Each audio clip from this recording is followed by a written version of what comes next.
Bonjour donc et bienvenue pour ce nouveau rendez-vous expert consacré aujourd'hui au décret numéro 2016-360 du 25 mars 2016 relatif aux marchés publics. Un peu plus de 2 ans après leur publication, les directives 2014-24 et 2014-25 du 26 février 2014 ont été entièrement transposées. Alors, outre les 5 avis et l'arrêté du 29 mars dernier, la publication des 2 décrets du 25 mars 2016 qui ont été pris en application de l'ordonnance du 23 juillet 2015, que nous avions présenté lors d'un précédent rendez-vous expert. Donc ces 2 décrets marquent clairement la dernière étape de transposition de ces directives en droit français. Cet ensemble de textes remplace depuis le 1er avril dernier le désormais célèbre Code des marchés publics. Dans le cadre de ce webinaire, seul le décret 2016-360 nous intéressera.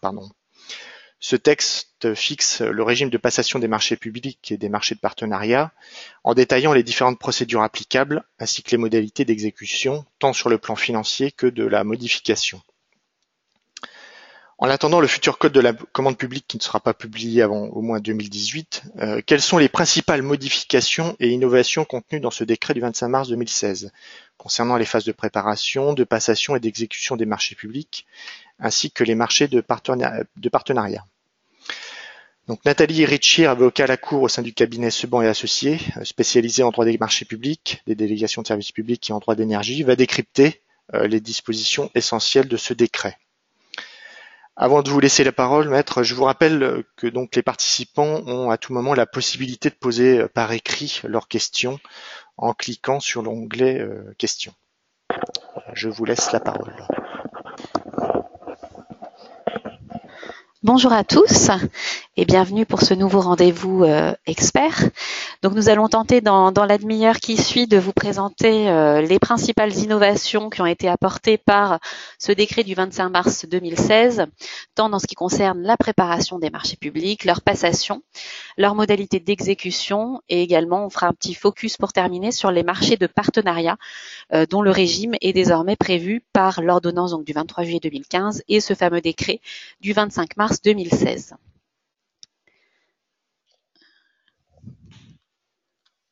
Au préalable, avant donc d'étudier tout ce qui concernera la préparation des marchés publics, nous souhaitions revenir sur les dispositions des articles 1 à 3 de ce décret du 25 mars 2016 qui viennent préciser le champ d'application de ces dispositions. Tout d'abord, et comme l'a rappelé Monsieur Do en introduction de ce rendez-vous expert, il faut noter que ce décret numéro 2016-360 ne s'applique qu'aux marchés donc soumis à l'ordonnance du 23 juillet 2015, à l'exception des marchés publics de défense et de sécurité, qui eux sont régis par un second décret qui date du même jour, mais qui est le décret numéro 2016-361. Et enfin, une évolution assez importante, c'est l'article 2 du décret 2016-360 qui revoit quelque peu les différentes catégories d'acheteurs qui sont soumis à ces dispositions. En effet, cet article prévoit donc une première catégorie d'acheteurs qui est composée de l'État, de ses établissements publics autres que ceux à caractère industriel et commercial, les collectivités territoriales, leurs établissements publics et leurs groupements. Et cet article 2 du décret différencie cette catégorie d'acheteurs de ce qu'il appelle les autres acheteurs, qui sont composés essentiellement des entités qui étaient jusqu'alors soumises à l'ordonnance du 6 juin 2005 et à ses décrets d'application, parmi lesquels on peut citer les offices publics de l'habitat, Pôle emploi, la Banque de France, la Caisse des dépôts et consignations, certains établissements publics de l'État à caractère administratif ayant dans leur statut une mission de recherche, et encore bien d'autres organismes. Il s'agit là d'une différence qu'il faut relever puisque ça impliquera notamment des modifications sur certaines procédures de passation ou certains régimes d'exécution, notamment financiers, de leur marché. Donc nous allons tout d'abord nous intéresser à la préparation des marchés publics. Quelles sont les nouveautés apportées donc par le décret du 25 mars 2016 concernant la préparation des marchés publics?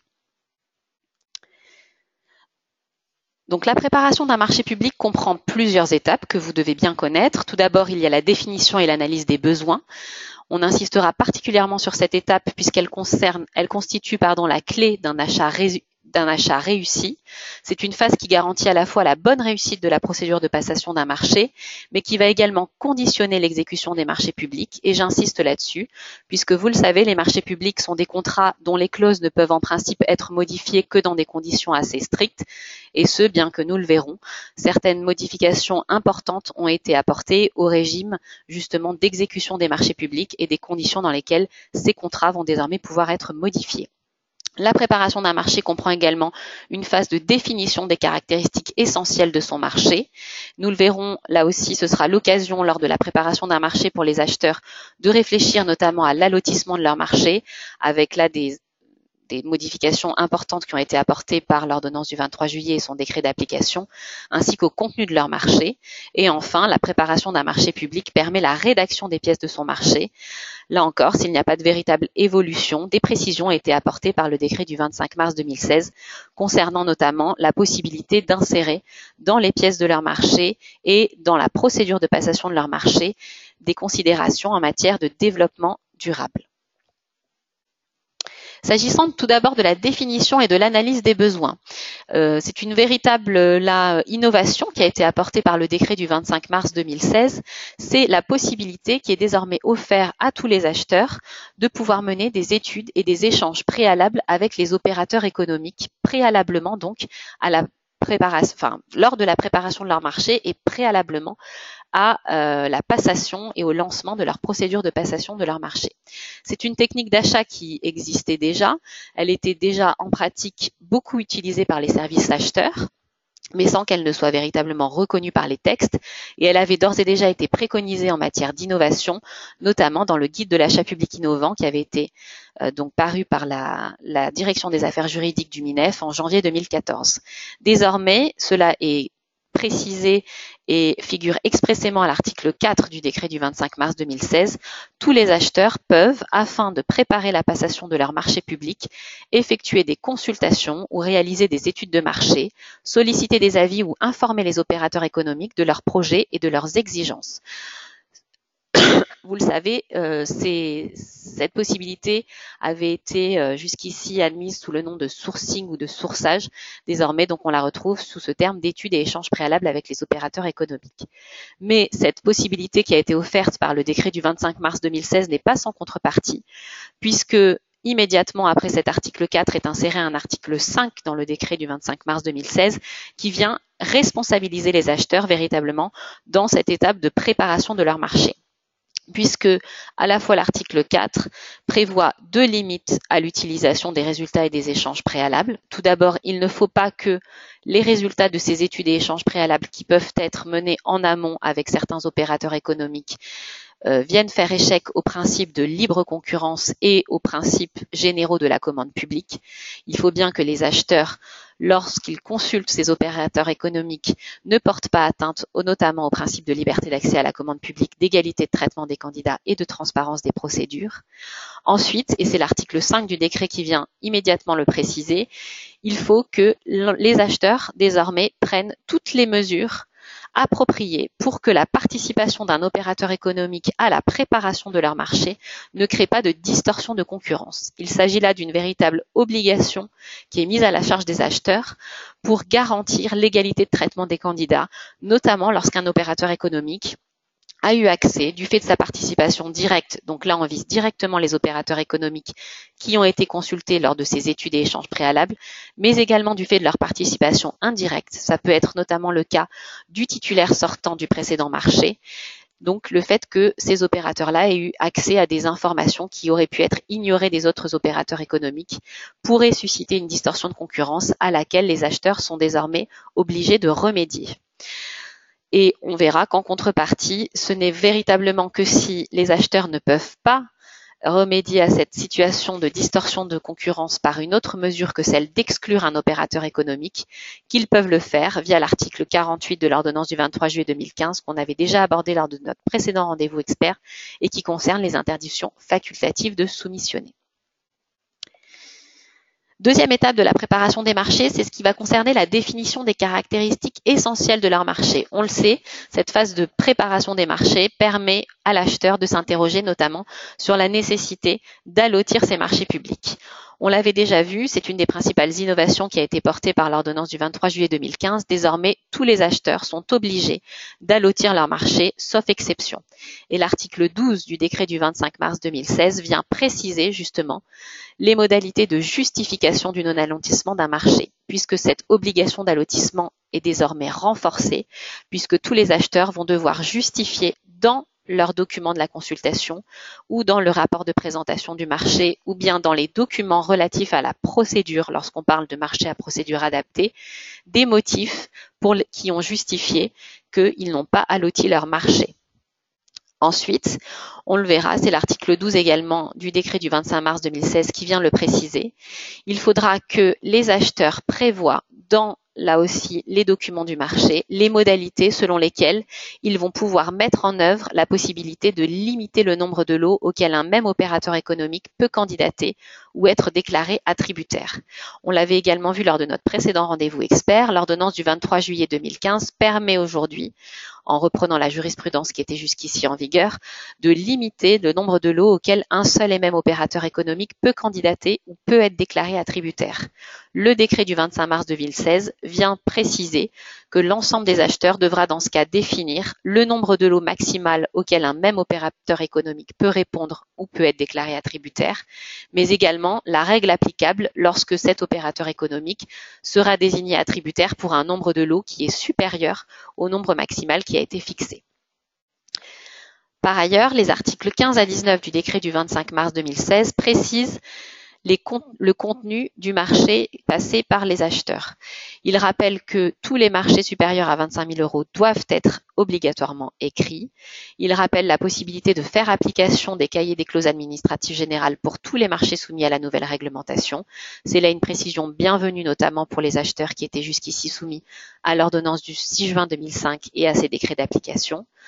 S'agissant des durées, pas de modification essentielle apportée par le décret du 25 mars 2016. On reprend le régime qui était peu ou prou celui fixé par le Code des marchés publics ou par l'ordonnance du 6 juin 2005.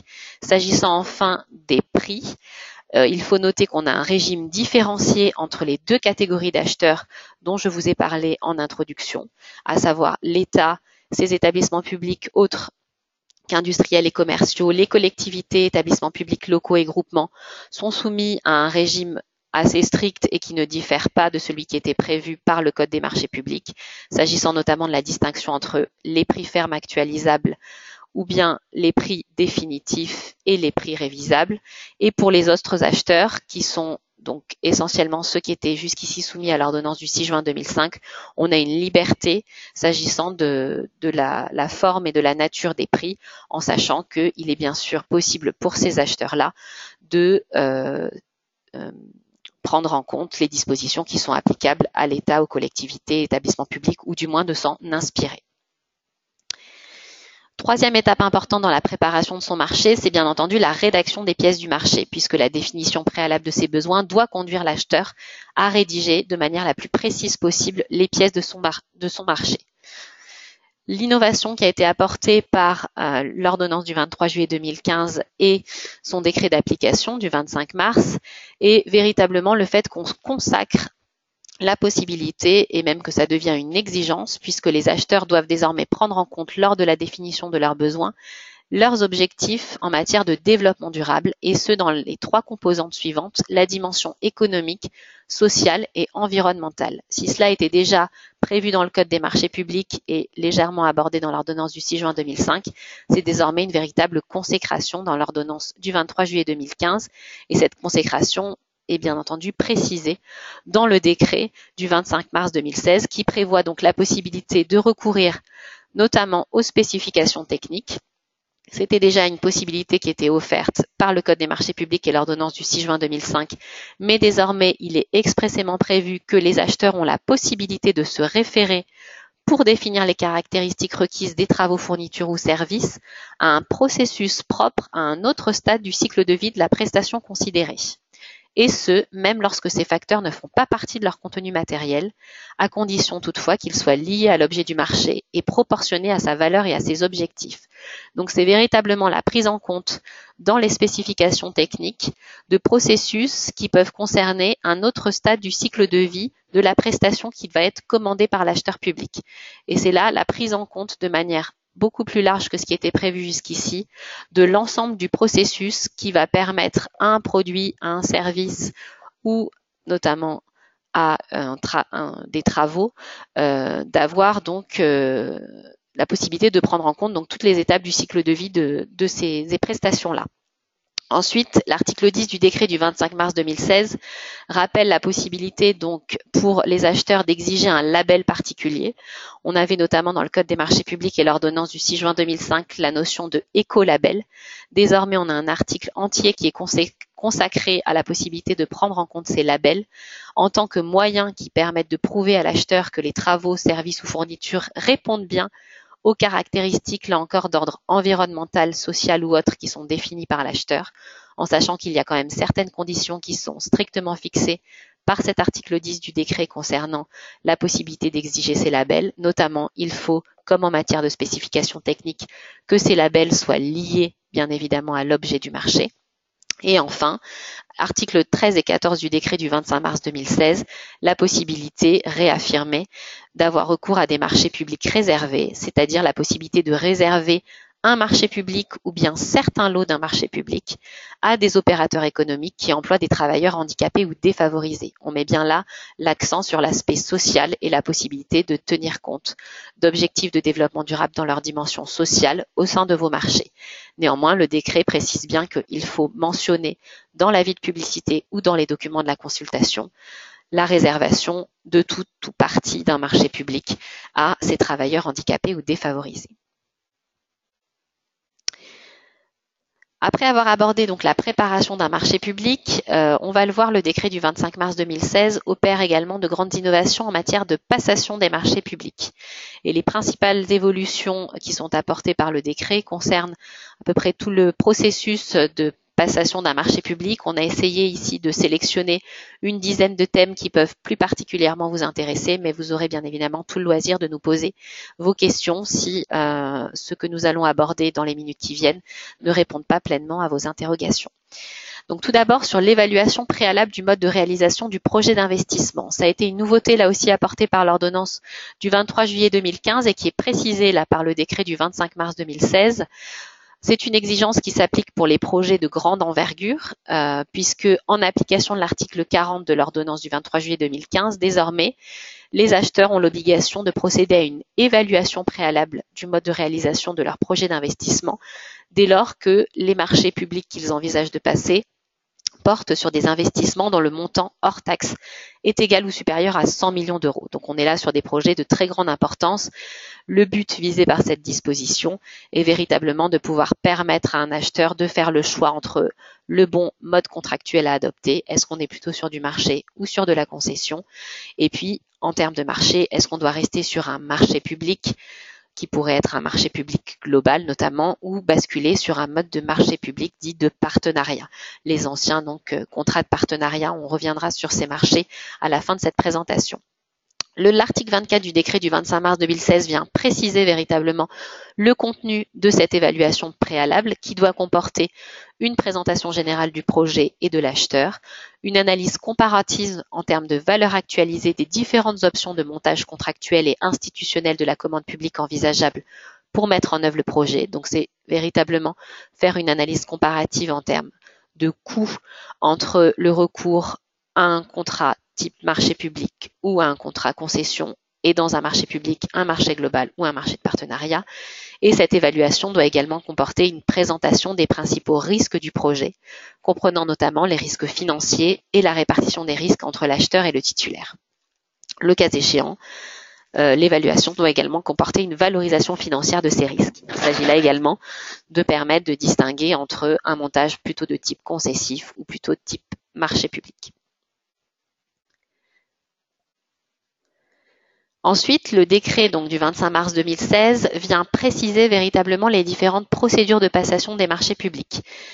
Là-dessus, le décret comporte un certain nombre d'articles qui vient nous présenter ces procédures et puis nous en expliquer le déroulement pratique. Donc les articles 25 à 30 concernent plutôt la définition des procédures de passation des marchés, tandis que les articles 65 à 76 du décret viennent nous préciser le déroulement pratique et opérationnel de ces procédures.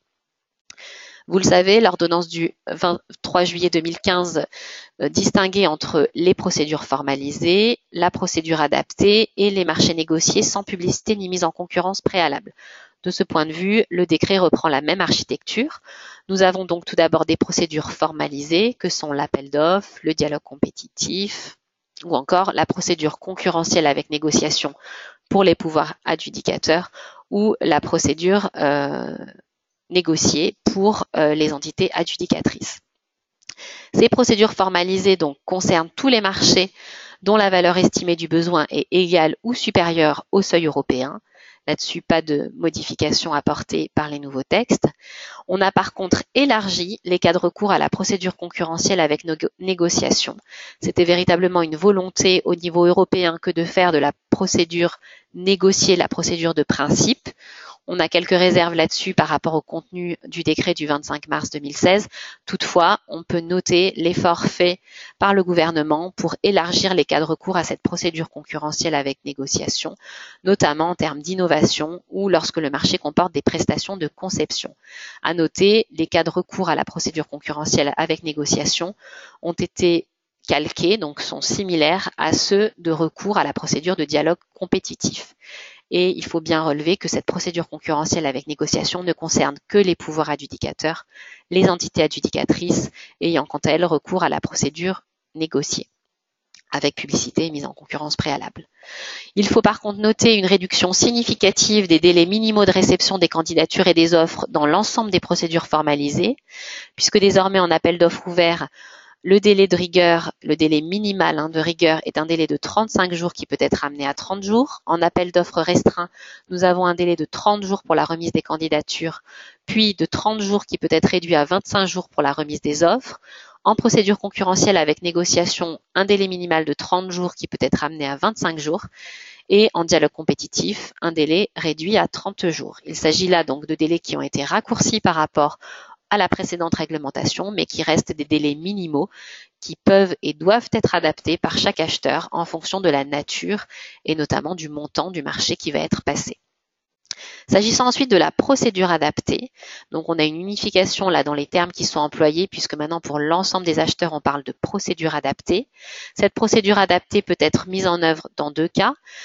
Premier cas, c'est le cas dans lequel le marché a une valeur estimée qui est inférieure au seuil européen.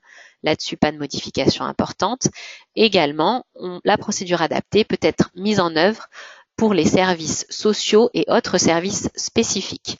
Donc, on a effectivement un avis qui a été rendu relatif au contrat de la commande publique ayant pour objet des services sociaux et autres services spécifiques et qui liste un certain nombre de services sociaux et autres services, notamment les services de conseil juridique, on en parlera par ailleurs, qui doivent être passés en procédure adaptée et ce, quel que soit le montant du marché envisagé. Ensuite, une nouveauté, une précision qui est quand même bienvenue en pratique et qui a été apportée par le décret du 25 mars 2016, c'est la possibilité, lorsque l'acheteur a prévu d'avoir recours à des négociations, d'attribuer tout de même son marché sur la base des offres initiales et ce, sans négociation. Il faut toutefois l'avoir indiqué dans les documents de la consultation. C'est tout ce qui découle de la jurisprudence concernant les clauses dites de « je me réserve le droit de négocier ». Désormais, tout ça figure dans le décret du 25 mars 2016. Les acheteurs vont donc pouvoir expressément prévoir dans leurs documents de consultation qu'ils pourraient ne pas avoir à négocier les offres, et ce même s'ils avaient prévu de mener des négociations avec les candidats. Enfin, troisième type de marché, ce sont les marchés négociés sans publicité ni mise en concurrence préalable. Alors, il ne s'agit pas de marchés exclus, ce sont bien des marchés qui sont soumis à l'ordonnance du 23 juillet 2015 et au décret du 25 mars 2016, mais qui peuvent être négociés, donc sans publicité ni mise en concurrence préalable. Il y a toute une liste de ces marchés qui figurent à l'article 14 de l'ordonnance du 23 juillet 2015. on a donc des marchés qui concernent notamment l'urgence impérieuse, le fait d'avoir aucune candidature ou aucune offre lorsqu'on a passé une procédure formalisée, si effectivement le marché ne peut être attribué qu'à un seul opérateur économique déterminé, le cas notamment des marchés complémentaires ou des marchés de prestations similaires. Toutes ces exceptions-là étaient déjà prévues dans les précédents textes. Il faut noter notamment, c'est là une différence assez importante, que désormais le décret du 25 mars 2016 prévoit que l'ensemble des marchés de services qui sont attribués au lauréat ou à l'un des lauréats d'un concours doivent être des marchés négociés sans publicité ni mise en concurrence préalable. On le rappellera, mais le concours n'est plus en tant que tel une procédure de passation d'un marché public, mais un mode de sélection de projet ou d'un plan. Donc désormais, pour tout ce qui concerne notamment les marchés de maîtrise d'œuvre, ce sont des marchés négociés sans publicité ni mise en concurrence préalable, mais qui sont conclus avec le lauréat d'un concours. Et enfin, là aussi c'est une nouveauté, les marchés dont la valeur estimée est inférieure à 25 000 € hors taxe font partie désormais des marchés négociés sans publicité ni mise en concurrence préalable. Un petit focus désormais sur les marchés de services juridiques, puisqu'on a désormais un régime qui est précisé par le décret du 25 mars 2016, mais qui ne nous donne pas exactement toutes les clés qui étaient attendues, notamment par la profession de l'avocature. On a tout d'abord l'article 30 du décret du 25 mars 2016 qui permet la conclusion d'un marché négocié, donc sans publicité ni mise en concurrence, comme je vous l'ai dit, pour tous les marchés qui répondent à un besoin dont la valeur estimée est inférieure à 25 000 €. Donc sous 25 000 € hors taxe, bien entendu, on peut passer un marché négocié sans publicité ni mise en concurrence préalable, même en matière de services juridiques.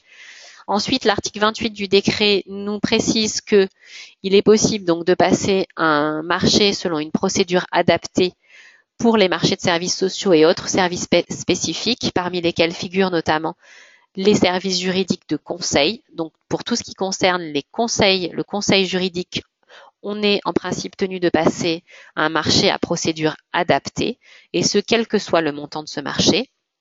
Enfin, l'article 29 du décret du 25 mars 2016 nous précise que pour les marchés de services juridiques de représentation, donc tout ce qui va concerner le contentieux mais également le précontentieux, il est possible de conclure un marché dont les modalités de publicité et de mise en concurrence sont librement définies en fonction du montant et des caractéristiques du marché.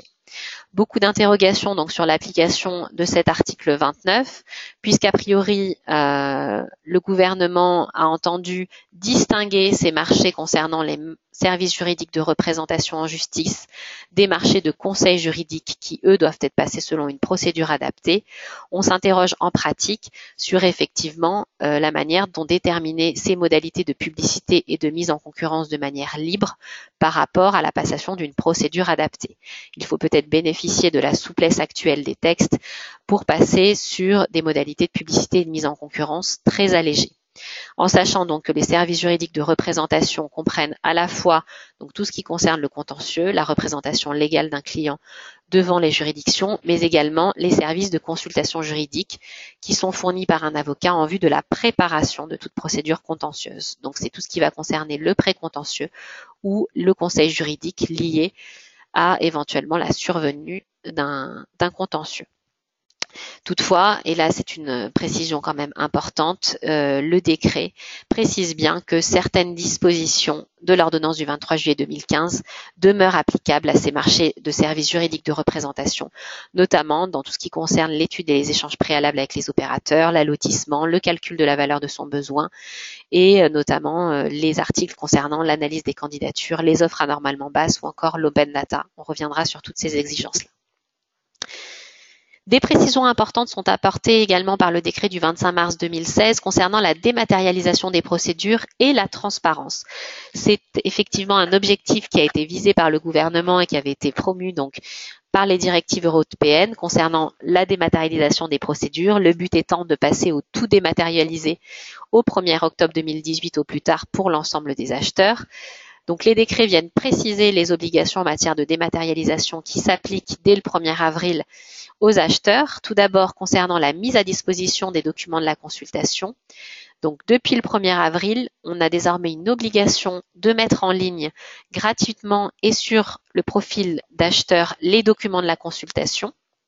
Pour le moment et jusqu'au 1er octobre 2018, cette obligation ne s'applique qu'aux procédures formalisées de l'ensemble des acheteurs et pour l'État, ses établissements publics autres qu'industriels et commerciaux, les collectivités, établissements publics et groupements, pour tous les marchés supérieurs à 90 000 € hors taxes. Donc on a bien une différenciation de régime entre les différentes catégories d'acheteurs. Par contre, à compter du 1er octobre 2018, cette obligation est généralisée à l'ensemble des acheteurs. Ensuite, s'agissant des communications et échanges d'informations entre les opérateurs économiques et les pouvoirs adjudicateurs, on a là également une obligation de dématérialiser l'ensemble des communications et échanges d'informations à compter du 1er octobre 2018. Donc un peu plus de souplesse là-dessus, mais il faut retenir cette date du 1er octobre 2018 puisqu'à compter de cette date-là, tous les échanges d'informations avec les candidats et soumissionnaires devront être faits par voie dématérialisée. On rappellera seulement que c'est déjà le cas pour les marchés publics de services informatiques répondant à un besoin égal ou supérieur à 90 000 € hors taxes et que dans tous les cas, l'État, les établissements publics autres qu'industriels et commerciaux, les collectivités, établissements publics et groupements ne peuvent dès à présent pas refuser la transmission des plis par voie électronique. Enfin, s'agissant de la transparence des procédures, on a une obligation donc de ce qu'on appelle d'open data qui est précisée par l'article 107 du décret, puisque là encore, à compter du 1er octobre 2018, tous les acheteurs devront, et pour tous leurs marchés, quel que soit leur montant, publier sur leur profil d'acheteur les données essentielles relatives à la passation de ces marchés et c'est là le plus important, à leur modification en cours d'exécution. S'agissant de ces données essentielles, il s'agit peu ou prou de ce qui peut figurer dans un avis d'attribution. Donc il va y avoir effectivement un accès facilité à l'ensemble des données concernant la passation des marchés pour tous les opérateurs économiques et pour toutes les personnes qui pourront se connecter au profil d'acheteur, mais également cette obligation est élargie à toutes les modifications, donc tous les avenants qui vont être passés par les acheteurs vont devoir désormais faire l'objet d'une publication sur leur profil d'acheteur.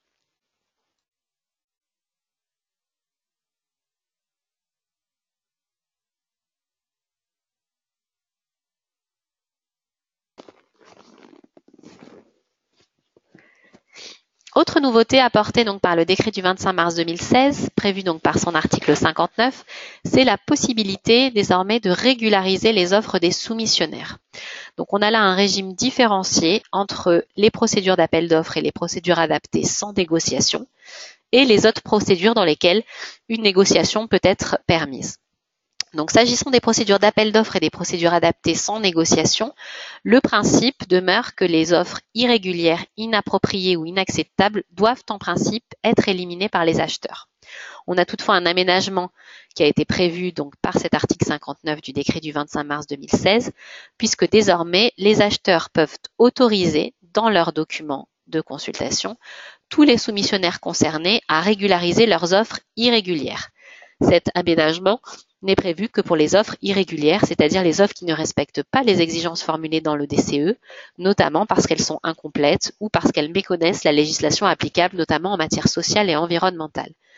Il faut toutefois que cette régularisation puisse être faite dans un délai approprié, qui sera le même pour tous les soumissionnaires, et il faut bien évidemment que cela ne permette pas à l'acheteur de régulariser des offres qui étaient anormalement basses. S'agissant ensuite des autres procédures où une négociation est permise, le principe demeure là encore que les offres inappropriées doivent être éliminées. Toutefois, le décret du 25 mars 2016 qui reprend là aussi la jurisprudence administrative qui était en vigueur jusqu'ici, les offres irrégulières ou inacceptables peuvent devenir régulières ou acceptables à l'issue de la négociation ou du dialogue, là encore à condition que ces offres ne soient pas anormalement basses. Donc lors des négociations ou du dialogue, les acheteurs vont pouvoir permettre aux candidats et soumissionnaires de régulariser ou de rendre acceptables leurs offres. Toutefois, une fois que la négociation et que le dialogue a pris fin, les offres qui demeurent irrégulières ou inacceptables doivent être éliminées et l'acheteur peut autoriser tous les soumissionnaires concernés, là encore, à régulariser leurs offres irrégulières dans un délai approprié. Donc on voit donc qu'on a sur les procédures où une négociation est permise 2 temps différents. Tout d'abord, avant la négociation, il est possible de régulariser les offres irrégulières ou inacceptables lors de cette négociation. À l'issue de la négociation, une fois que les offres finales sont admises, il est uniquement possible de régulariser les offres irrégulières. Et dans tous les cas, que ce soit pour les procédures d'appel d'offres ou les procédures adaptées sans négociation ou dans les autres procédures où une négociation est permise, cette régularisation ne doit pas avoir pour effet de modifier les caractéristiques substantielles des offres. Donc on est plutôt là entre la simple rectification d'une erreur matérielle, comme cela avait déjà été admis par la jurisprudence, mais il ne faut quand même pas qu'on bascule dans la modification des caractéristiques substantielles des offres. On attend donc de voir comment la jurisprudence administrative va appréhender cette possibilité de régulariser les offres irrégulières.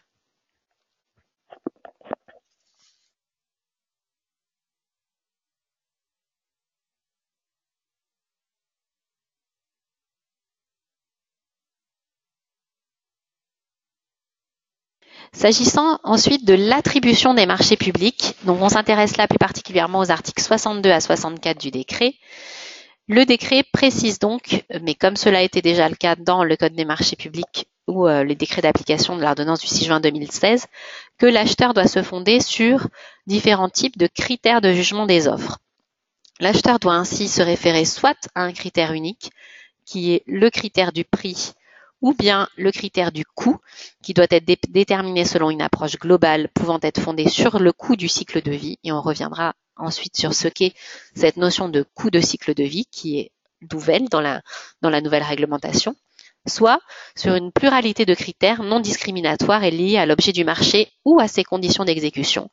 Et c'est là véritablement la possibilité de prendre en compte notamment les objectifs de développement durable dans les conditions d'exécution de son marché, parmi lesquels figurent le prix ou le coût et un ou plusieurs autres critères comprenant des aspects qualitatifs, environnementaux ou sociaux.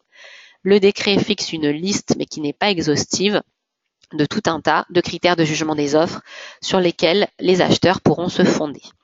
On revient plus particulièrement sur le coût du cycle de vie, puisque c'est une notion qui est nouvelle dans le décret et dans l'ordonnance du 23 juillet 2015.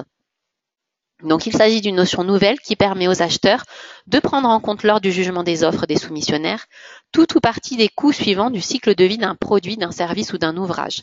On en parlait tout à l'heure, c'est la possibilité véritablement de prendre en compte, au-delà du coût du service, de la fourniture ou des travaux qui sont exigés de l'acheteur public, les coûts qui entourent notamment le processus de fabrication, de recyclage, de conditionnement de ce produit, de cette fourniture ou de ces travaux. Donc le décret du 25 mars 2016 précise que cette notion de coût de cycle de vie fait référence aux coûts supportés par l'acheteur ou par d'autres utilisateurs, tels que les coûts liés à l'acquisition, les coûts liés à l'utilisation, comme la consommation d'énergie et d'autres ressources, les frais de maintenance, les coûts liés à la fin de vie, notamment tout ce qui peut concerner le recyclage, comme les coûts de collecte et de recyclage. Et enfin, cette notion de coût de cycle de vie fait également référence aux coûts imputés aux externalités environnementales liées à un produit, à un service ou à un ouvrage pendant son cycle de vie, à condition là que leur valeur monétaire puisse être déterminée et vérifiée. Notamment, ça peut être le cas lorsqu'on achète un véhicule de prendre en compte le coût des émissions de gaz à effet de serre et autres émissions polluantes que pourrait avoir ce véhicule, ainsi notamment que d'autres coûts d'atténuation du changement climatique. Mais il faut bien garder en tête qu'il faut que ces coûts puissent être véritablement déterminés et avoir une valeur monétaire identifiable. Passons maintenant aux procédures de concours et aux marchés publics de maîtrise d'œuvre, puisque des précisions là et des souplesses ont été apportées par les articles 88 à 90 du décret du 25 mars 2016. S'agissant tout d'abord du concours, il faut noter que le décret du 25 mars 2016 met en œuvre des modalités de concours qui sont quelque peu allégées par rapport à la précédente réglementation, puisque le décret prévoit que l'acheteur détermine librement les modalités du concours. Les seules obligations qui demeurent imposées par le décret sont d'une part la publication d'un avis de concours et d'autre part le respect de l'anonymat, comme cela était déjà prévu. Ensuite, on s'interroge véritablement sur la composition du jury. Est-ce que il s'agit d'une imprécision du décret du 25 mars 2016 ou tout simplement d'un allègement de la composition de ce jury, puisque les articles du décret nous précisent uniquement que le jury est composé exclusivement de personnes indépendantes des participants au concours et d'au moins un tiers de membres possédant une qualification professionnelle particulière lorsque celle-ci est exigée des candidats, ce qui était déjà le cas à la fois dans le Code des marchés publics et dans le décret d'application de l'ordonnance du 6 juin 2005. Par contre, il ne figure plus aucune mention concernant la présence des personnalités dont la participation présente un intérêt particulier au regard de l'objet du concours. Disparition également de ce qu'on appelait les personnalités invitées, comme le comptable public, le représentant de la DGCCRF et les agents du pouvoir adjudicateur qui pouvaient être concernés par la passation du marché. Et on a également plus de mentions concernant la possibilité d'auditionner certaines personnalités par le jury. Donc, faut-il considérer que désormais le jury est composé de manière assez stricte et ne peut plus faire appel à des personnalités invitées ou bien à des personnalités dont la participation présente un intérêt particulier? Une véritable interrogation demeure, en sachant que la seule précision apportée par le décret est que les membres du jury doivent être en principe indépendants des participants au concours. On relèvera tout de même que pour les collectivités, établissements publics locaux et groupements de collectivités, excepté les offices publics de l'habitat et les établissements publics sociaux et médico-sociaux qui sont expressément exclus de ces dispositions, les membres de la commission d'appel d'offres font partie du jury. C'est là une reprise de ce qui existait déjà dans les précédents textes. S'agissant des marchés de maîtrise d'œuvre désormais, donc deux cas de marché de maîtrise d'œuvre, deux modalités de passation des marchés de maîtrise d'œuvre. Tout d'abord pour les marchés répondant à un besoin dont le montant est égal ou supérieur au seuil des procédures formalisées. On a là encore une différenciation dans le type de procédure de passation qui peut être mis en œuvre en fonction des catégories d'acheteurs. Pour l'État, ses établissements publics autres qu'industriels et commerciaux, les collectivités, groupements de collectivités, établissements publics locaux, ces marchés doivent être négociés sans publicité ni mise en concurrence avec le ou les lauréats d'un concours restreint. C'est ce que je vous expliquais tout à l'heure. Le concours n'étant plus une procédure, on renvoie désormais à ces marchés négociés sans publicité ni mise en concurrence préalable, mais qui sont passés à la suite d'un concours restreint, sauf exception, puisque les textes prévoient notamment qu'en matière de réhabilitation d'ouvrages existants ou de réalisation d'un projet urbain ou paysager, ou lorsque le marché porte sur notamment des ouvrages d'infrastructure, les acheteurs ne sont pas tenus de passer un concours restreint de maîtrise d'œuvre. Et enfin, pour les autres acheteurs, on a maintenu la spécificité qui existait déjà dans l'ordonnance du 6 juin 2005 et ses décrets d'application, puisque ces acheteurs peuvent avoir recours au-dessus des seuils de procédure formalisée à n'importe quelle procédure formalisée, donc appel d'offres, dialogue compétitif ou procédure concurrentielle avec négociation, à condition bien entendu de remplir les conditions de mise en œuvre de ces procédures, ou bien peuvent, s'ils le souhaitent, passer un marché négocié sans publicité ni mise en concurrence avec le ou les lauréats d'un concours restreint. Ce concours est nécessairement restreint si les acheteurs sont soumis à la loi MOP.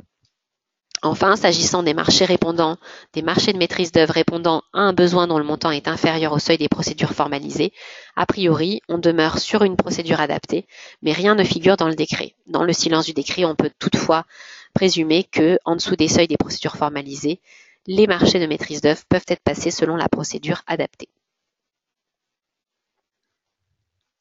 S'agissant des marchés publics globaux, on l'avait vu lors du précédent rendez-vous expert sur l'ordonnance du 23 juillet 2015, on a une véritable consécration et une unification des marchés publics dits globaux, c'est-à-dire des marchés publics qui réunissent dans leur objet des missions de conception, réalisation et voire d'exploitation et ou maintenance. Donc deux catégories de marchés publics globaux qui nous intéressent plus particulièrement, ce sont les marchés de conception-réalisation et les marchés publics globaux de performance. On fera également un petit focus sur les partenariats d'innovation qui ont véritablement été là encore consacrés et dont le régime est précisé dans le décret du 25 mars 2016. Donc, s'agissant des marchés de conception-réalisation, le décret donc définit les motifs d'ordre technique qui peuvent justifier le recours à ce type de marché. Il faut que ces motifs soient liés à la destination ou à la mise en œuvre technique de l'ouvrage. Ensuite, le décret précise les procédures de passation de ces marchés.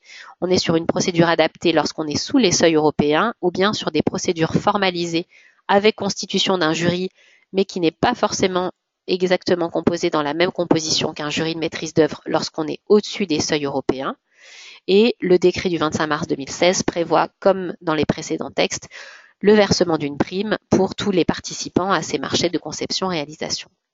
Ensuite, s'agissant des marchés publics globaux de performance, ce sont ce qu'on appelait jusqu'ici les marchés dits de CREM et de REM, qui ont été unifiés sous cette appellation de marchés publics globaux de performance. Leur définition figurait dans l'ordonnance du 23 juillet 2015 et désormais l'article 92 du décret vient préciser qu'on est obligé d'allouer une prime aux soumissionnaires à ces marchés publics globaux de performance lorsque on leur demande de réaliser des prestations de conception.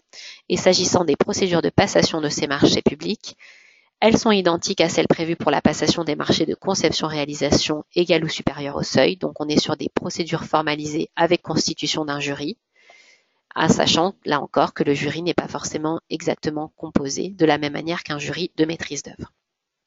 Ensuite, un petit focus sur les partenariats d'innovation qui sont véritablement une nouveauté de cette nouvelle réglementation.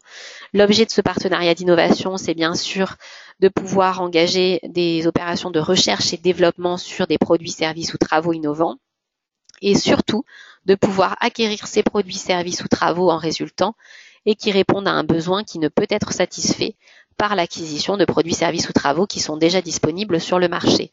Donc la véritable nouveauté de ces partenariats d'innovation, c'est de pouvoir ne pas remettre finalement en compétition les soumissionnaires au marché de recherche et développement qui, eux, faisaient déjà partie de marchés qui pouvaient être négociés sans publicité ni mise en concurrence préalable.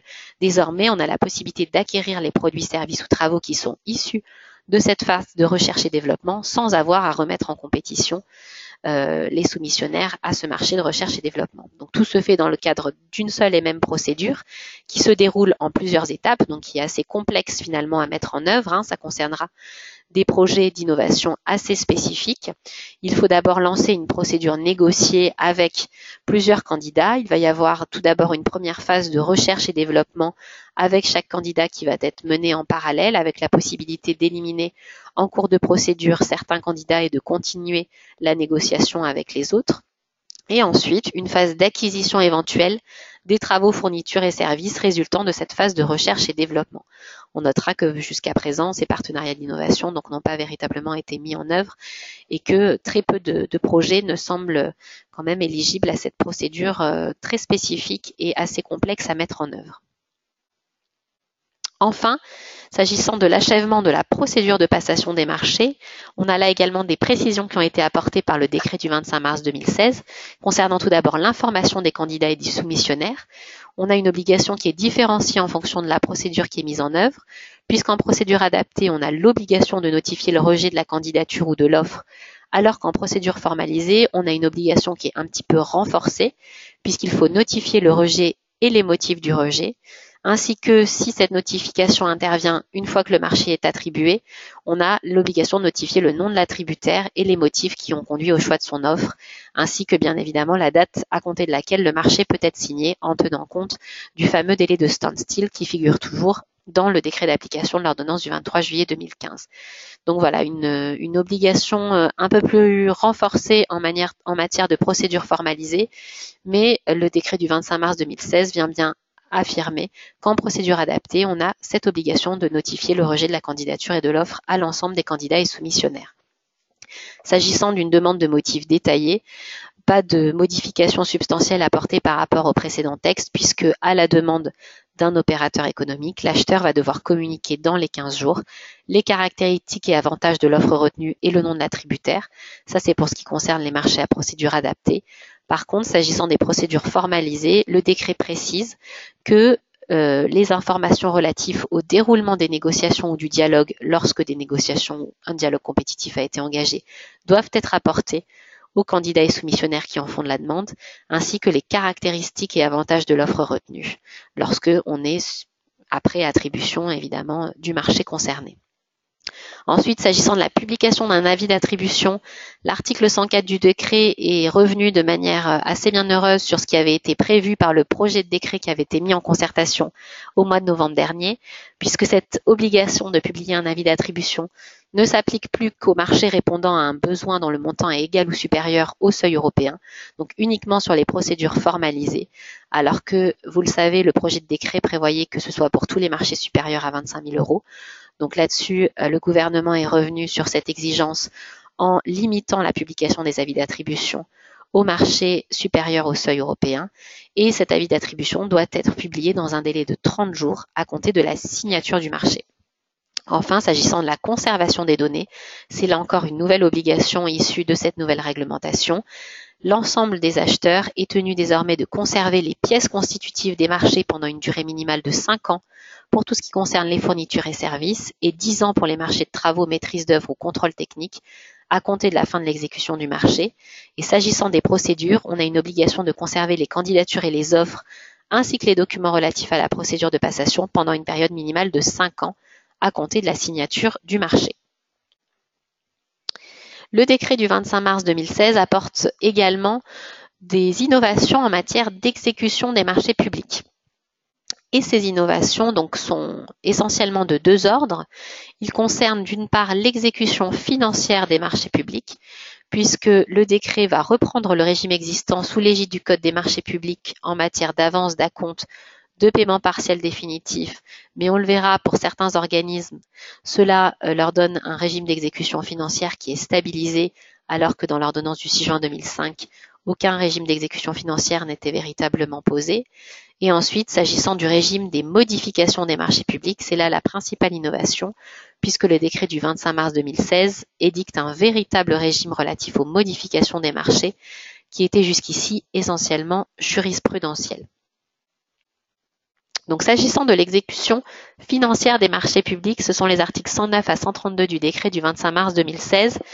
Il faut noter qu'on a donc un régime différencié là aussi en fonction des catégories d'acheteurs, mais en sachant que le gouvernement est un petit peu revenu sur finalement la catégorisation qu'il avait prévue à l'article 2 du décret, puisque on a désormais donc deux catégories d'acheteurs, l'État, les établissements publics autres que ceux ayant un caractère industriel et commercial, collectivités, établissements publics et groupements, qui doivent obligatoirement appliquer les dispositions relatives aux avances à compte, régime des paiements partiels définitifs, garantie et financement. Les autres acheteurs, quant à eux, peuvent faire une application volontaire de ces dispositions, mais donc n'y sont pas tenus. Et par contre, c'est la principale nouveauté du décret du 25 mars 2016 qui concerne le cas des offices publics de l'habitat, puisque si les offices publics de l'habitat font en principe partie des autres acheteurs pour tout ce qui concerne la passation et le reste du régime d'exécution des marchés, pour ce qui concerne l'exécution financière de leur marché, ils font partie de la catégorie État et collectivités. Ils sont donc tenus d'appliquer les dispositions relatives aux avances, acomptes, régime des paiements partiels définitifs et garanties. S'agissant donc de ce régime d'avance à compte, régime des paiements et garanties, on a un régime qui est identique à celui qui était prévu par le Code des marchés publics, donc pas véritablement de modification là-dessus, puisque pour les avances, donc c'est applicable à tous les marchés supérieurs à 50 000 euros et dont la durée d'exécution est supérieure à 2 mois. On a un pourcentage d'avance qui est toujours fixé entre 5 et 30% du montant initial, toutes taxes comprises, du marché ou de la tranche affermie, et on peut aller jusqu'à 60% de ce montant si on exige la constitution d'une garantie à première demande. S'agissant des modalités de remboursement de l'avance, pas de modification apportée par rapport à ce qui existait dans le Code des marchés publics. Sur les acomptes, pas de modification particulière non plus, avec toujours la périodicité maximale de versement de ces acomptes fixée à 3 mois sauf exception. Sur le régime des paiements, pas de modification non plus par rapport à ce qui était apporté dans le Code des marchés publics sur le régime des paiements partiels définitifs. Les garanties non plus, on a toujours la possibilité de prévoir une retenue de garantie ou la constitution d'une garantie à première demande, ou encore la possibilité d'exiger une caution personnelle et solidaire. Enfin, sur le financement, pas de modification substantielle non plus apportée là-dessus, puisqu'on a toujours un régime de cession et de nantissement des créances qui est identique à celui qui était fixé par le Code des marchés publics et qui est désormais repris dans le décret du 25 mars 2016. Les véritables innovations résultent, donc comme je vous le disais, du régime des modifications des marchés publics. Et ce régime résulte des articles 139 et 140 du décret du 25 mars 2016, puisque là, on a une véritable codification de tout ce qui concerne les modifications des marchés. À noter que le terme d'avenant ne figure plus dans la nouvelle réglementation. On parle uniquement de modification des marchés. Néanmoins, l'avenant nous semble devoir demeurer l'instrumentum de ces modifications et on peut supposer que les modifications des marchés publics passeront toujours par la conclusion d'avenants entre l'acheteur et le titulaire de ces marchés.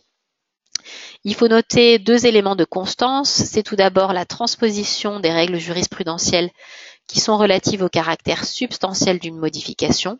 Vous le savez, une modification d'un marché public ne doit pas être substantielle, sinon elle conduit à conclure un nouveau marché. Là-dessus, le décret du 25 mars 2016 vient préciser ce qu'on entend par modification substantielle. Il ne faut pas que cette modification remette en cause les conditions de la mise en concurrence initiale. Elle ne doit pas bouleverser l'équilibre économique initial du contrat, ni modifier considérablement l'objet du marché, et elle ne doit pas avoir non plus pour effet de remplacer le titulaire initial du marché en dehors des cas prévus par les clauses de réexamen et des opérations de restructuration du titulaire initial. Les clauses de réexamen, on va en parler tout à l'heure. S'agissant des opérations de restructuration du titulaire initial, c'est ce qui concerne les cas de cession du marché, notamment lorsqu'on est sur une opération de fusion-absorption ou de cession partielle d'actifs, où effectivement on parle de cession du marché, qui ne peuvent donner lieu justement à une modification d'un marché. Autre élément de constance, c'est ce qu'on a appelé sous le remaniement des anciennes possibilités de modification. Sont maintenues dans la nouvelle réglementation la possibilité de passer des marchés complémentaires qui deviennent effectivement des prestations supplémentaires et non plus des marchés complémentaires. La notion de sujétion technique, si elle n'apparaît plus dans le décret du 25 mars 2016, recouvre finalement celle qui a été nommée donc les circonstances qu'un acheteur diligent ne pouvait pas prévoir. Et enfin, tout ce qui concerne les changements du titulaire du marché à la suite d'une succession universelle ou partielle du titulaire sont maintenus. C'est ce que je vous disais, tout ce qui concerne les cas de cession de marché. Par contre, il faut noter donc deux principales innovations qui sont apportées par le décret du 25 mars 2016. Tout d'abord, c'est la création de seuils en dessous desquels une modification est considérée comme non substantielle. Donc pour toutes les modifications qui s'inscrivent dans les seuils européens et qui ne sont pas supérieures à 10% du montant du marché initial pour les marchés publics de services et de fournitures et à 15% de ce montant pour les marchés publics de travaux, on considère de fait qu'il ne s'agit pas d'une modification substantielle. Donc on va pouvoir modifier son marché public dans la limite de ces 10 et 15% sans avoir à se poser la question du caractère substantiel ou non de la modification. C'est là un véritable élément de sécurisation, en sachant, et je le précise bien, que cette notion de 10% et de 15% doit être appréhendée au regard de l'ensemble des modifications qui sont effectuées sur la durée totale du marché et non pas modification par modification. Et ensuite, c'est la deuxième innovation. Apparaissent donc dans le décret du 25 mars 2016 de nouveaux cas de modification autorisée qui concernent l'insertion de clauses de réexamen, quel que soit le montant de la modification. Donc a priori, les acheteurs vont pouvoir insérer dans leur marché des clauses notamment de variation de prix ou des clauses d'options claires ou des clauses d'options qui soient claires, précises et sans équivoque et qui vont leur permettre de modifier leur marché. Par exemple, on peut penser à des clauses qui viendraient modifier quelque peu le périmètre de son marché. On pense notamment en matière d'achat d'énergie, la possibilité d'insérer de nouveaux points de livraison, ce genre de choses qui vont pouvoir donner lieu à un réexamen finalement de son marché sans avoir à passer par véritablement l'analyse de la modification substantielle ou non de son marché. Enfin, pour terminer sur cette présentation du décret du 25 mars 2016, on abordera rapidement les marchés de partenariat, puisque vous le savez, les marchés de partenariat sont désormais inclus dans ce nouveau corpus juridique composé de l'ordonnance du 23 juillet 2015 et du décret du 25 mars 2016. Et même s'ils maintiennent un régime assez spécifique qui est, on va le voir, précisé par le décret du 25 mars 2016, ils sont désormais compris parmi l'ensemble des marchés publics qui peuvent être passés par les acheteurs. Donc plusieurs précisions sont apportées par le décret du 25 mars 2016 concernant les conditions de lancement d'une procédure visant à l'attribution d'un marché de partenariat, tout ce qui concerne l'achèvement de la procédure, mais également les modalités de financement et de rémunération du titulaire, et bien évidemment le régime d'exécution des marchés de partenariat. On a donc un régime concernant la passation et l'exécution de ces marchés qui est différencié des marchés publics, même s'il est inclus dans cet unique corpus juridique. Donc s'agissant des conditions de lancement de la procédure, vous le savez, on a une obligation donc d'évaluation préalable du mode de réalisation du projet et une obligation de réaliser une étude de soutenabilité budgétaire pour la passation de ces marchés de partenariat. Le décret du 25 mars 2016 vient préciser notamment les seuils au-delà desquels un marché public de partenariat peut automatiquement être passé, c'est-à-dire entre 2 et 10 millions d'euros hors taxes en fonction de l'objet du contrat et de l'étendue des missions confiées à son titulaire. Tout ça est assez bien précisé dans le décret du 25 mars 2016. Les acheteurs peuvent passer des marchés de partenariat sans avoir à rentrer dans les autres critères de passation de ces marchés. Ensuite, le décret vient définir les différents éléments à prendre en compte dans le cadre de l'établissement du bilan qui est prévu par l'article 75. Vous le savez, un marché public de partenariat peut être passé soit s'il est au-dessus des seuils que je viens d'énoncer, soit s'il présente un bilan qui est plus favorable à la passation d'un marché public. Et effectivement, dans le décret du 25 mars 2016, on vient préciser les différents éléments qui doivent être pris en compte dans l'établissement de ce bilan. Et enfin, le décret du 25 mars 2016 vient préciser l'ensemble du circuit des avis et autorisations préalables à obtenir avant le lancement de la procédure, en sachant que on maintient l'intervention préalable de la MAP et du ministre chargé du budget pour autoriser le lancement de ces procédures de passation de ces marchés de partenariat. S'agissant des obligations relatives à l'achèvement de la procédure, là encore, le décret précise qu'il faut recueillir certaines autorisations préalablement à la signature d'un marché de partenariat, notamment l'accord des ministres chargés du budget et de l'économie et éventuellement l'avis de la MAP. Le décret précise également les modalités de financement de projets et de rémunération du titulaire. Je ne vous dresserai pas toute la liste exhaustive de ces dispositions. Il faut peut-être juste retenir que, comme l'avait prévu l'ordonnance du 23 juillet 2015, l'État, les collectivités et les autres organismes publics peuvent désormais participer au financement des investissements en participant de manière minoritaire, au capital social du titulaire de ces marchés de partenariat. Le décret du 25 mars 2016 vient préciser qu'il faut prévoir cette obligation dans l'avis d'appel à concurrence et dans les documents de la consultation. Enfin, s'agissant du régime d'exécution des marchés de partenariat, le décret vient fixer la part minimale à confier directement ou indirectement aux PME. Donc cette part minimale est de 10% du montant prévisionnel du contrat hors coût de financement, sauf lorsque le tissu économique dans le secteur ne le permet pas, bien entendu. Le décret vient également préciser que les délais de paiement sont ceux prévus par le décret du 29 mars 2013, comme en matière de marché public classique. Et enfin, le décret vient préciser le contenu du rapport de suivi de l'exécution du marché de partenariat de manière assez détaillée. Donc voilà pour ce qui concerne les marchés de partenariat. Et je vais repasser la parole donc à Monsieur Do.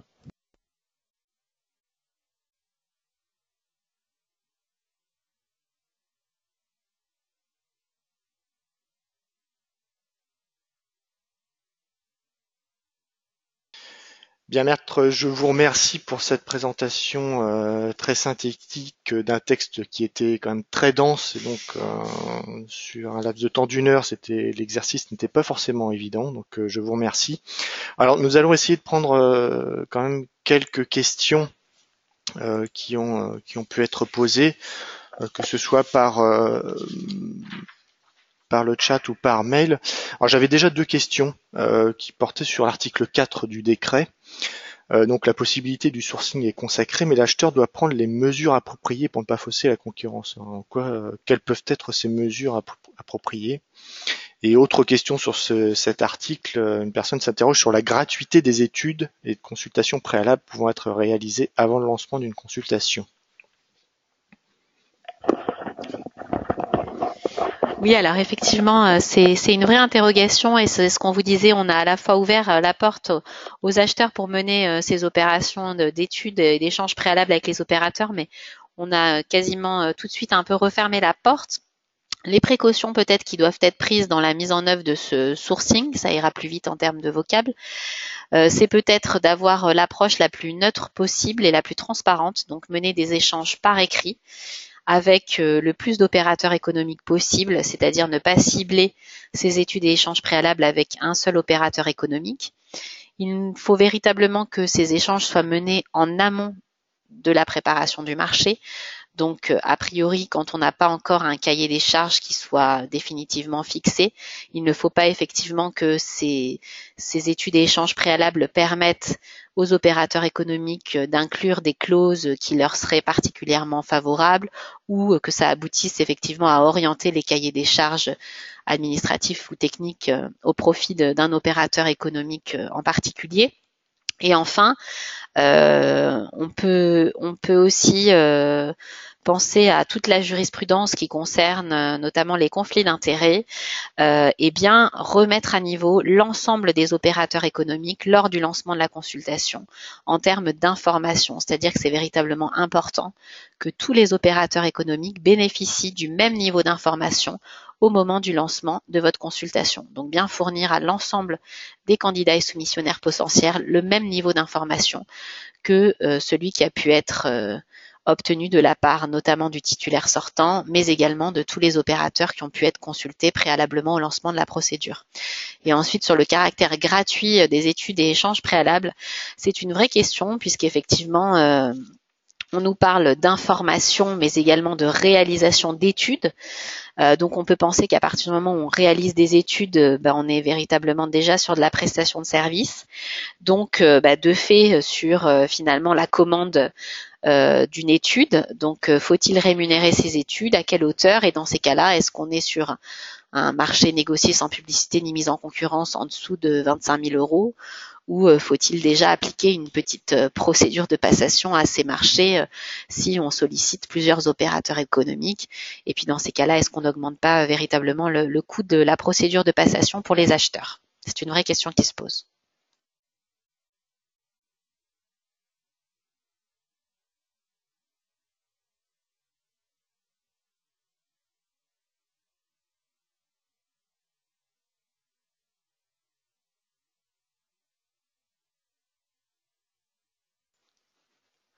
Alors ensuite, on nous interroge effectivement sur le formulaire ATTR-I1, donc qui remplace le DC3, donc l'acte d'engagement, qui devra être utilisé au moment de l'attribution du marché alors que le DC3 était requis lors du dépôt des offres. Dans ces conditions, comment l'offre de prix du soumissionnaire doit-elle présenter? Alors c'est une vraie question puisqu'effectivement la DAJ a mis à jour sur son site les formulaires, donc les anciens, donc DC1, DC2 et DC3. Donc le DC3 est devenu cette ATTR-I1. Qui est un modèle d'acte d'engagement. Donc la DAJ ne prévoit plus ni la signature du DC1 ni la signature de cet acte d'engagement, du moins au stade de la remise des offres, mais prévoit la signature de cet acte d'engagement que par le titulaire qui sera désigné attributaire du marché. On s'interroge véritablement sur cette exigence dès lors que, effectivement, dans les précédents textes, notamment dans le Code des marchés publics, on nous indiquait que faisait partie des pièces contractuelles du marché, notamment l'acte d'engagement signé. On n'a plus rien qui figure dans ce sens-là dans la nouvelle réglementation. Pour autant, il faut bien que l'accord des parties soit formalisé par un acte signé à notre sens. S'agissant de la formalisation de l'offre de prix, il nous semble qu'on peut rester sur l'exigence de la production au stade de la remise de l'offre d'un bordereau de prix unitaire ou du DPGF qui soit le cas échéant signé. Rien ne s'y oppose en tout cas dans la nouvelle réglementation, donc même si on ne signe pas forcément le formulaire ATTRI1 qui sera remis au stade de l'offre, on peut éventuellement demander au candidat de remettre une DPGF ou un BPU qui soit signé éventuellement. Ensuite, on nous interroge sur les marchés à prix mixte, savoir s'ils doivent être qualifiés d'accord cadre ou pas. Faut-il raisonner en termes de proportion du forfait par rapport à la partie du marché exécutable à bon de commande pour qualifier le contrat de marché ou d'accord cadre?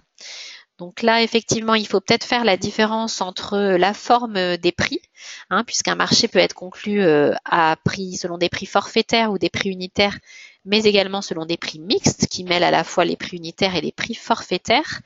de la notion d'accord cadre, hein, qui est finalement une technique un peu particulière d'achat.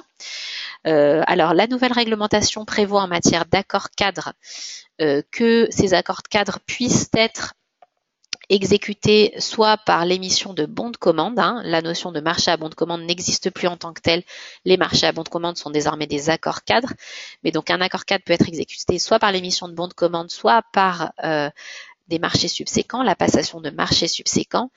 Et effectivement, lorsque l'accord cadre sera exécuté par des bons de commande, on sera plutôt sur un marché à prix unitaire, a priori. Et lorsque on sera sur du marché subséquent, là, on peut avoir recours éventuellement à des prix mixtes, hein, à la fois unitaires et forfaitaires, ou uniquement à des prix forfaitaires. Mais je pense qu'il faut bien distinguer la forme des prix de la possibilité de passer des accords cadres. Alors, avez-vous des informations sur l'arrêté d'application de l'article 102 du décret concernant la signature des marchés? Non, pas particulièrement. Ça rejoint un petit peu la question tout à l'heure de la TTRI 1. Effectivement, un arrêté est attendu sur les signatures des marchés, mais pour le moment, rien n'a filtré sur le site de la Direction des affaires juridiques, donc pas d'informations particulières. Quelles sont plus spécifiquement les règles applicables pour les structures qui étaient soumises à l'ordonnance de 2005 et donc les modifications à prendre en compte? Donc on en a vu un certain nombre effectivement, notamment la modification principale pour les organismes jusqu'ici soumis à l'ordonnance de 2005, c'est véritablement la généralisation de l'allotissement. On a des obligations un peu spécifiques qui s'appliquent donc aux offices publics de l'habitat qui étaient jusqu'ici donc des établissements publics locaux soumis à l'ordonnance de 2005. On a notamment des modifications qui concernent la composition de leur commission d'appel d'offres, avec là encore un gros point d'interrogation puisque a priori dans le projet de loi de ratification de l'ordonnance, des modifications sont à attendre sur la composition des CAO des offices publics de l'habitat. On a un régime d'exécution financier donc pour ces offices publics de l'habitat qui est calqué désormais sur celui des collectivités et groupements, comme on l'a dit. Et après, pour tous les pouvoirs adjudicateurs qui étaient soumis jusqu'ici à l'ordonnance de 2005, on a quand même un certain nombre de modifications, mais qui sont les mêmes pour ceux qui étaient soumis au Code des marchés publics, avec donc cette possibilité de sourcing, des modalités de coopération public-public qui sont quand même renforcées. On n'en a pas parlé, mais une modification de la définition des marchés publics de travaux qui ne renvoie plus expressément à la notion de maîtrise d'ouvrage public. Donc on a la question notamment concernant les contrats de VEFA qui se pose, à savoir est-ce qu'ils vont être de manière plus automatique qualifiés de marché public de travaux ou pas. Et ensuite on a toutes les obligations bien évidemment en termes de dématérialisation ou de recours aux marchés publics globaux qui ont été un petit peu assouplis.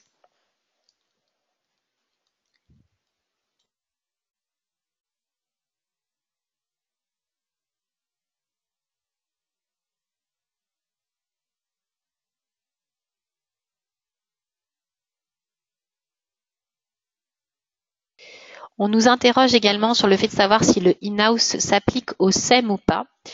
Alors là-dessus, c'est une question qui doit être vraiment appréhendée avec beaucoup de pincettes parce que effectivement, on a des conditions de recours aux ce qu'on appelle les contrats de quasi-régie, donc encore qualifiés de contrats in-house, qui ont été un petit peu assouplis par l'ordonnance du 23 juillet 2015, puisque désormais, bien qu'il faille toujours démontrer un contrôle analogue sur l'entité dédiée, on a la possibilité que cette entité exerce 20% de ses activités pour le compte de tiers. Et effectivement, si l'entité ne doit pas comporter de participation directe de capitaux privés, on a une exception lorsque ces participations de capitaux privés sont sans pouvoir de contrôle ni de blocage, et on se pose la question notamment de la possibilité d'avoir des entités in-house qui comportent des participations indirectes également de capitaux privés. S'agissant des SEM, c'est vraiment une analyse au cas par cas qui doit être préconisée en fonction de l'activité et de la composition de l'actionnariat de chacune des sociétés d'économie mixte. Il n'y aura pas effectivement de généralisation à notre sens de l'exception in-house à l'ensemble des SEM. Il va falloir examiner au cas par cas si, en fonction de la composition de l'actionnariat, on peut considérer que les participations privées qui sont très minoritaires ne permettent pas d'avoir un pouvoir de contrôle sur les décisions et les organes de gouvernance de la société, ni d'exercer un pouvoir de blocage au sens du droit des sociétés. Et effectivement, dans ces cas-là, on pourrait éventuellement qualifier les SEM d'entités in-house, mais vraiment à prendre avec beaucoup de prudence et à examiner au cas par cas.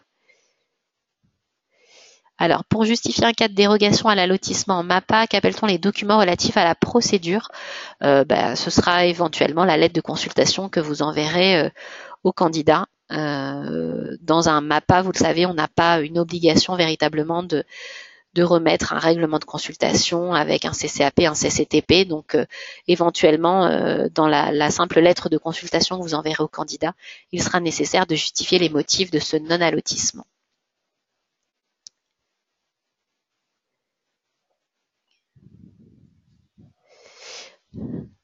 Alors, que peut-on réellement régulariser pour des offres irrégulières s'il n'est pas possible de modifier des caractères substantiels de l'offre? Alors ça peut être notamment, on a pensé au défaut de signature. Alors c'est vrai qu'on se pose la question maintenant de savoir si ces actes d'engagement doivent être signés ou pas.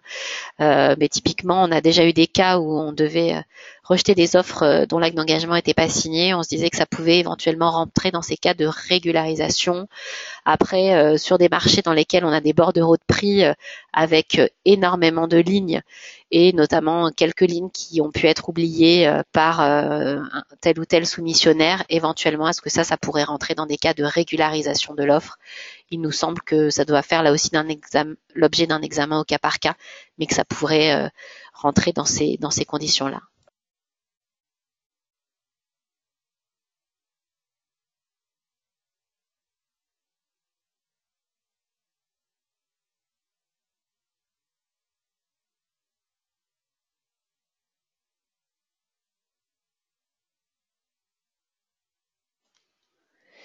Oui, je peux prendre ça, c'est pas hyper intéressant.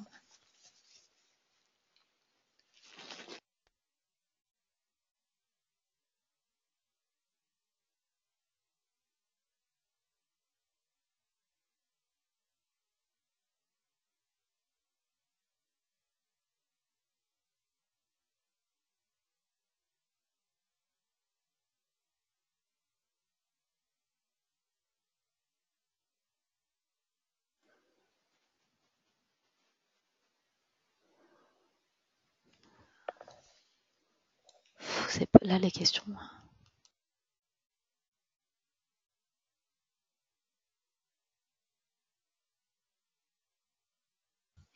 Alors, on nous interroge sur l'articulation entre l'article 107 du décret Open Data et l'article 104 sur les avis d'attribution. Quelle articulation entre ces deux dispositions? Alors, c'est ce que je vous disais, à mon sens, qui va figurer dans l'Open Data sont peu ou prou les mêmes données qui figurent dans les avis d'attribution. Par contre, les avis d'attribution ne sont désormais obligatoires que pour les marchés passés selon des procédures formalisées, donc au-dessus des seuils européens, alors que l'Open Data sera applicable à tous les marchés publics, quel que soit leur montant. Et on a aussi pour l'Open Data l'obligation de bien mentionner toutes les modifications qui interviennent en cours d'exécution du marché. Donc sur l'Open Data, on est sur une obligation de transparence et d'information qui est quand même assez renforcée par rapport à la publication d'un avis d'attribution.